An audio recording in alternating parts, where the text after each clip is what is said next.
The following is a special presentation of Tony Kurre Radio. Welcome back to Tony Kurre Radio. Get that TKR app, like 100,000 folks have already done so, 18 different podcasts. And sometimes I just feel like doing a podcast with a friend. And sometimes I run into that friend. I'm like, we need to talk about your life and your experiences. That would be Mr. Bruce Ayers, formerly of the comedy club Stardome, which of course he just sold last week. Formerly. I know, I hate to say, I know your fingers are still in the pie a little bit. I know you're helping them out and certainly doing the transfer of powers.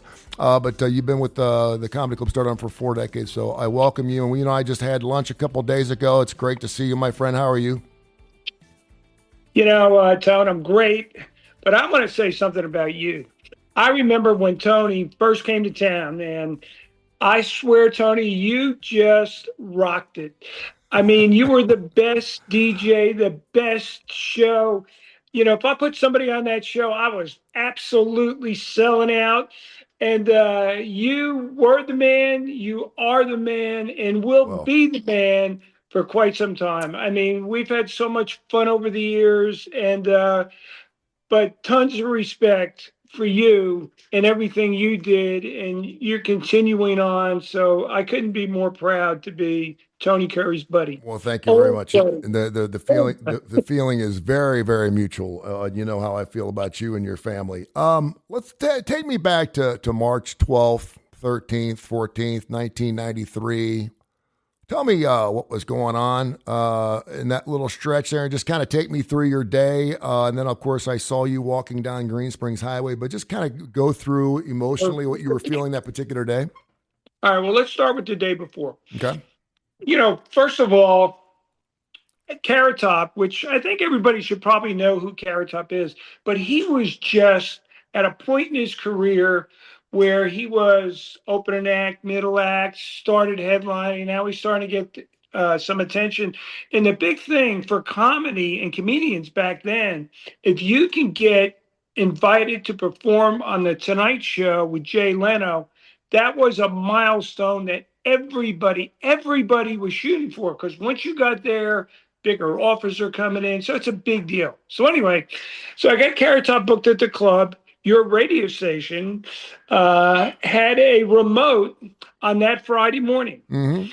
Lori Grimes and the whole crew. Oh. We had a remote with Carrot Top, and it was awesome. We were sold out for the weekend. And Lori, God bless her soul, who was so cool, she took a picture walking in that day, and you can see the picture's still in my office, picture of snow coming down. Mm-hmm. So we had no idea. So anyway, we're sold out. Me and Dina, my daughter, were so excited, and all of a sudden, snow. Yeah. They shut the highway down. So, we had no choice. And so, we did like everybody else in Birmingham did. We got some whiskey, got some beer, went to my house, had a party. Mm-hmm. And now anybody who remembers that snowstorm, I mean, it was incredible. I mean, it was lightning. Yeah. Excuse me for a minute. My wife is trying to bug me. Oh, that's all right. Tell her said hi. What's up, Cheech? What's up? What's up, baby? How are you? I'm good. Congratulations. Don't keep him around the house too much. Kick his ass out. Make him do something in the yard or something. You know I will. So here's the note she gave me. Didn't he stay on a billboard for days? Yes, I did. All right. Yes, I did. And one of your comedians, Paul Reiser, came up and sat with me for a couple hours one day. We did a show up there with Paul Reiser for Mad About You. It was awesome. Yeah. All right, back to the story. So the storm was horrible. There was nobody on the streets. Well, we had this nice party. We wake up the next day, and it was gorgeous. I mean, The snow was like 3 feet deep where I live, and I mean, it was just beautiful. So about 7:30, I get a call from the Homewood Fire Department, and they go, "Bruce, we got bad news." And we got really bad news. I go, "What?" "Your club's on fire. We're having a hard time getting there." Oh. So just think about that for a minute. Everything, your whole life is in that building. Not your whole life, but your business life. Sure. And I'm just going, oh my God. Oh my God, I got to get there. So, but I couldn't drive because 3 feet of snow, but that wasn't the worst part. There was trees all the way down Shades Crest Road. Mm-hmm. So I started walking and walking. And back then I had a cell phone. You remember those cell phones that were Yeah. about this? Had one of, Yeah. and so the radio stations started calling me because they heard I was walking down the street, and they were going, "Hey man, what's going on?" And it was awful. But what happened was everybody started listening. I guess they had nothing else to do. And I'm walking down Shades Crest, and people are coming out with hot chocolate. They were doing this, doing this. Yeah. So finally, Scott Richards from Channel 6 called and said, "We're going to send a truck to get you up by Burt's on the Bluff," which was about, I don't know, 3 miles from my house. Took me about 3.5, 4 hours to get there. They picked me up and went down there. And I don't know if for anybody who's never seen a picture, just think of a building, and then the next time you see it, it's flat, burnt out, and that's what it looked like. There was like nothing left. And I'll never forget this. When I got down there, Brenda LeDunn, sweetest lady in the whole world, she was there to interview me, and she was so compassionate. And we're all crying our eyes out because, oh my God. And so lost everything we had, except there was one thing that made it through: the cigarette machine. Of all things. Why? Don't ask me why, but the cigarette machine made it. And that included all the props for who? For Carrot Top. Yeah. Okay, so continuing on with the Carrot Top part of this. So Carrot Top, I had to call him, and at first he goes, "Oh man," and then it hit him. He lost his whole act. Oh, yeah. So he had to call Jay Leno. So he calls Jay Leno Monday morning and goes, "Hey Jay, I am so sorry, but I can't come up there. I can't be on the show tomorrow. I have no act. It got burnt up in Comedy Club in Birmingham." So Jay goes, "Okay."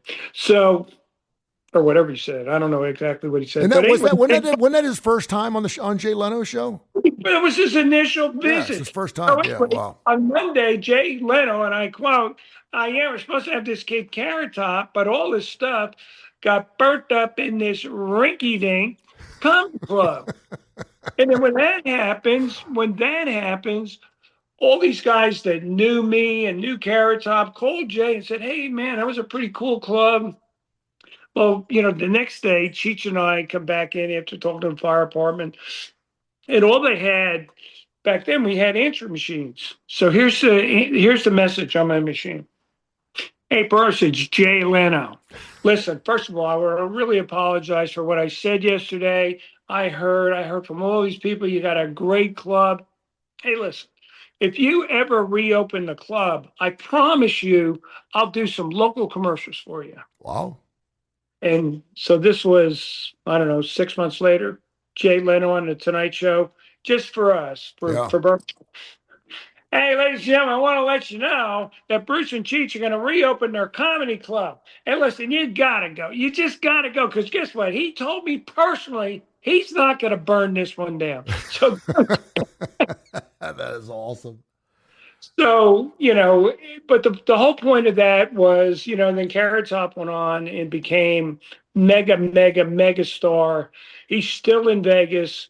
I mean, it could be, I think, if not the longest run ever in Vegas, it's close to it. And I went to see his show about a year ago, and let me tell you, Tony, it is rocking. It's not just all props. The thing about Carrot Top, he was really smart. Mm-hmm. I mean, you might not think so because of, the red hair and all that stuff, but the guy's brilliant. He really is. And his comedy is excellent.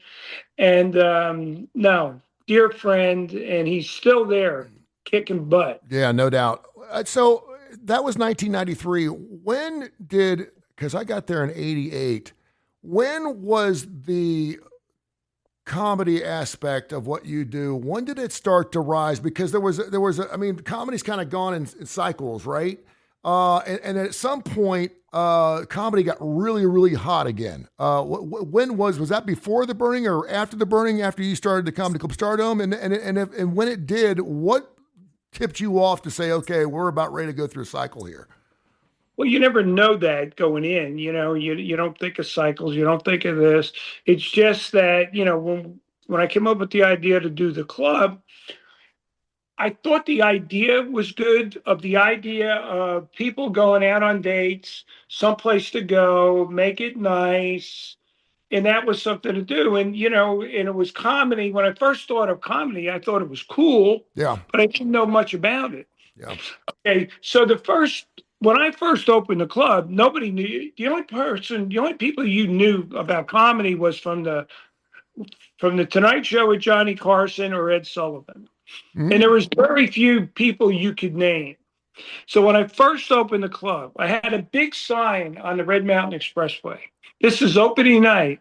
I put Joan Rivers not appearing. Just to give them the idea. Yeah. So when we first started, the first segment or the first cycle was just all these guys that you didn't know. And, and they were good, but nobody knew what to expect. And so it was kind of like, we used to call it selling the sign. What I was selling to get you in was this experience. There's these guys who are going to make you laugh. It's something new. So that was the start of it. And that's the way it was for the first month. But then on Thanksgiving week of the first year, the guy who was helping me book the club says to me, he goes, listen, you got to go get this guy. Big African-American guy. He's coming in on a bus. Everything he owns, he's carrying with him. So I said, all right. So I go down and pick this guy up. You ever meet somebody, as soon as you meet him, it's like that you've been friends forever. Yeah. That was this guy and me. So we go there to the club, and the first night that he's there, there's a friend of mine, new audience. So I just go up to him. I said, hey, can you say happy birthday to a friend of mine? Yeah, his name is Andy Forsiglio. And him and his dad own the Piggly Wiggly stores. That's all I said. Yeah. So he goes up there, Tony, and off the top of his head, there's 30 minutes on Piggly Wiggly that nobody's ever heard. He came up over the top of his head. The crowd's going nuts because they could relate. And who are you talking about? You still haven't said who you're talking about. I told you, it was Sinbad. It was. Mm-hmm. So Sinbad, everybody started going, who's that guy at the comedy club? Who's that guy? So he kind of became our star. So he was the only star I had then. And I booked him like 12 weeks the first year. But then came James Gregory, Ollie Joe Prater, Tim Allen. Finest Henderson. Oh, man, I remember all those guys. This was before them. Yeah. So these guys started going, if they're there, word of mouth, and then we come back. So it stayed like that probably for 4 or 5 years. We're trying to develop a new act. So then Sinbad's going nuts doing all these movies. And I'm thinking, man, I got to find another star. And, it's not like I sat down with a piece of paper, who's my next star? It just kind of happens, Sure. So me and Cheech met this guy who was coming. He was from Cleveland. And we liked him, and he was pretty good. He only had 2 shirts and 2 pairs of pants. But before he went on stage, he ironed the hell out of everything to look sharp. So that guy happened to be Steve Cleveland and Steve Harvey. Yeah, he's pretty sharp now. He's pretty sharp now. So anyway, he headlines, and he goes absolutely through the roof. But it was only in Birmingham. All the other places he was playing, he didn't make that connection yet. Was that when he was doing the Mike Tyson thing? Yeah. I tell you, that happened. Oh, man. Yeah, that was so funny. So, he just went through the roof. So he became a star. So now as time goes on with TV and HBO and everything, now you're starting to see comics on TV. So now we're booking a sign, but we're also booking this guy you saw on HBO. Hey, here's that Steve Harvey guy who was at Birmingham, and now he's hosting Showtime at the Apollo. James Gregory selling out the whole week. So you started selling the names. But then when Steve and DL and Bernie Mac and Sid did the Kings of Comedy, changed everything. Yeah. I mean, they were selling out arenas and arenas and arenas, and all these other guys they brought on the show with them, were following with that. And the guy who followed him was Ricky Smiley, who's a local guy, who Cheech found him in an open mic at the club. So he started to become pretty good, and I introduced him to Steve, and Steve takes him out on the tour with him. Wow. Gets him on the radio, bada bada bang. So in the 90s, it started being name acts: Jeff Foxworthy, Ron White, Larry the Cable Guy, and all these guys. So now you're booking not so much the room, people are getting more specific as to the type of comedy they want to see. Used to be, I'll go to see anybody. But after all the stuff on TV, it's kind of like picking a movie. You go on, you look at the previews. Yeah, I like this movie. I don't like this one. Let's go to this one. So it became more selective. But what it was, there was more people who were interested.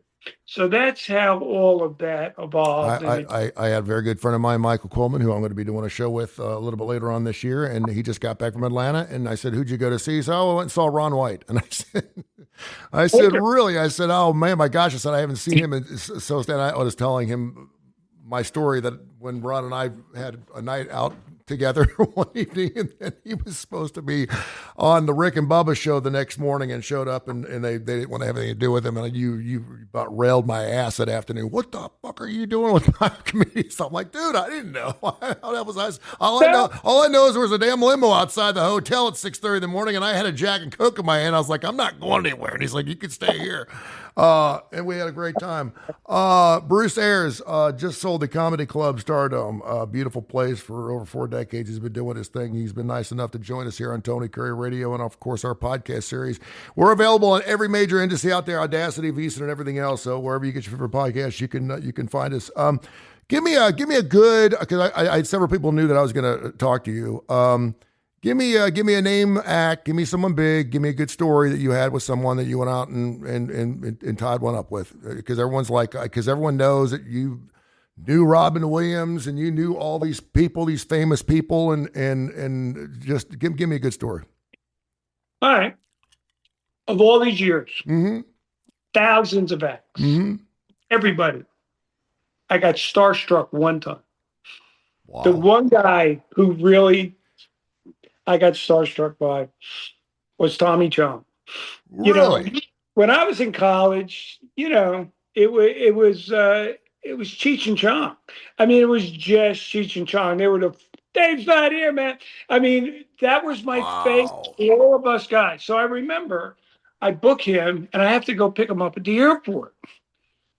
And I'm driving him from the airport, and I'm thinking to myself, that's Tommy Chong. Holy shit. And it just, and he was a great guy. And, just so happens my wife's name is Cheech. Cheech, yeah. So man. I'm a picture of Cheech and Chong, but Tommy and his wife, they would come, we would hang out. I mean, really loved them. But there's so many guys. Man, and real quick, one of the greatest days I ever had on the air.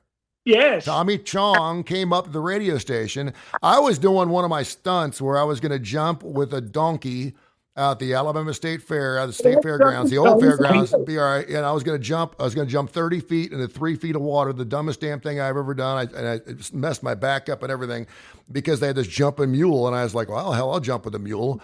And Tommy gets on, and they put the farmer on the air, and oh my gosh, I put it on whenever I was trying to get a job in New York or wherever. I always put that part of it. People were like, did you have Tommy Chong on the air with you? I'm like, yeah, listen to what he says to the farmer.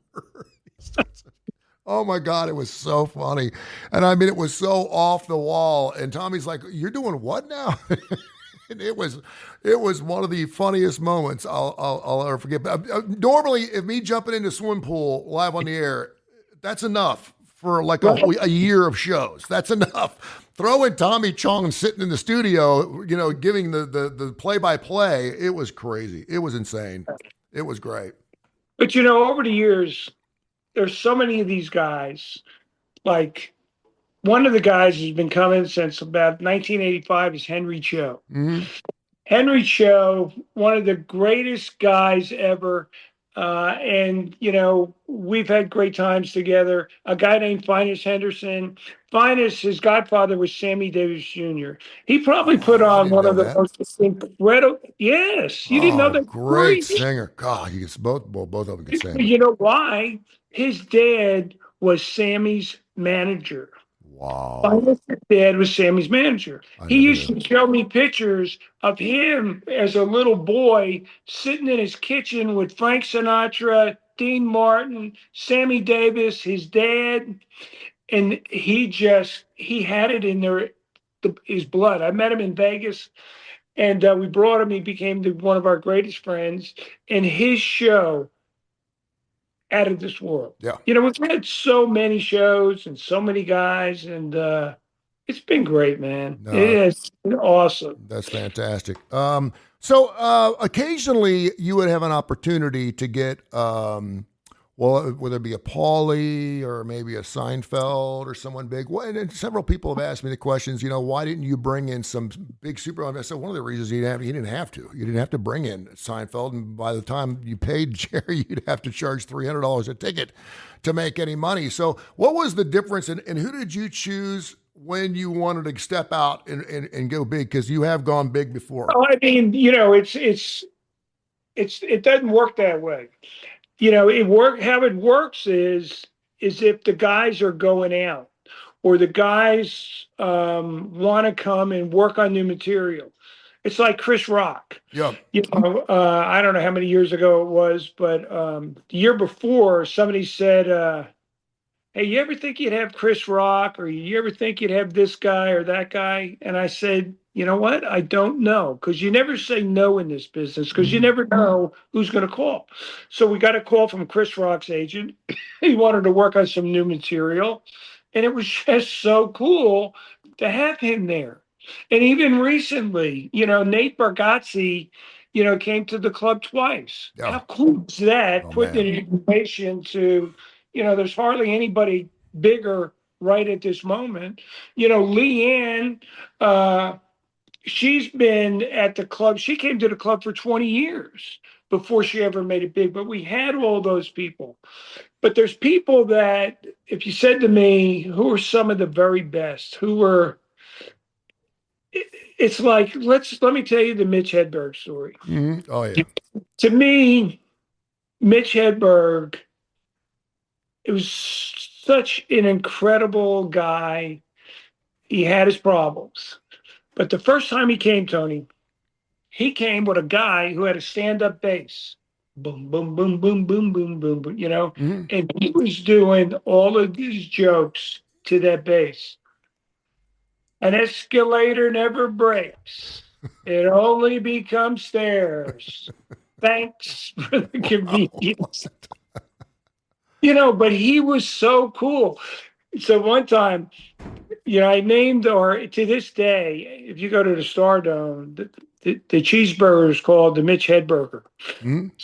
So he did this promo for me. He goes, hey man, if you're here to see me, I know you got the munchies. So what you need to do, you need to look on the menu. You see that right there? That says Mitch Hedberger. If you got munchies, they named the cheeseburger after me. Get you one. But, stuff like that. And probably another question people ask me, who was the funniest guy ever? Yeah. And it's very, very subjective and whatnot. But back in the early days, there was a guy named Ollie Joe Prater. Oh, yeah. If I had to pick just one guy, it was Ollie Joe. Man, he was something else. Not only the fact that I love the guy, he just, people would come running out of the showroom, bent over, laughing so hard. I can't take it. And, and then Ollie, His real name was Gilbert Herzog. He was from Michigan, but he was out in LA. He was working at the Comedy Store. So I'm just in it. I don't know crap about any of these big acts. He goes to me, he goes, I'll tell you what, you come out to LA and I'll take you to the Comedy Store, meet Mitzi and all that. So I go out there. Me and Cheech, and they treated us like kings. Wow. Mitzi like embraced us, and it was all this stuff. And then we just learned so much about the business. That's where we met Etta May, Carlos Mencia. I mean, so we didn't Mitzi have a home or something where the comedian stayed? It was up at, yeah. Right. That's where Ollie Joe lived. So if you ever go to the Comedy Store, it's really cool. It's right on Sunset Boulevard. It's an iconic place. They got names of all the guys out on the wall. Not all the guys, but if you get your name on that wall, that's something. Yeah. But the parking lot where everybody comes in, where all the guys are hanging out, was a club. I mean, I tried to model some of the things we did on our scale, to what they did, and crazy things happen in that club. I saw Richard Pryor there, and it's awesome. Yeah. So that was part of the learning process. One final question, because whenever I was doing morning radio, and we're still blowing and going, man, whenever we had a loss of life, and it was a comedian, obviously you'd be the first one, and thank goodness it didn't happen a lot. I remember when Robin Williams committed suicide. What is one comedian that is no longer with us that you really miss, that you really, whether it's George Carlin, whether it's someone who just went from old age? I know you mentioned Mitch, and obviously he's left us way too early, but was there one comedian that really hit you hard when they left us? Yeah. James Gregory. Yeah. Mm-hmm. Well, James was, he was incredible.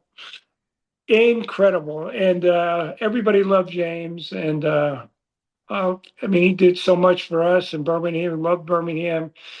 It was James. It was Tim Wilson. Tim Wilson. Yeah, wow. Tim Wilson was supposed to be at our club the week that he died. So was James. But those are the ones that hit me the most. Yeah. Losing James was tough on me, but everybody, because he was such a good guy.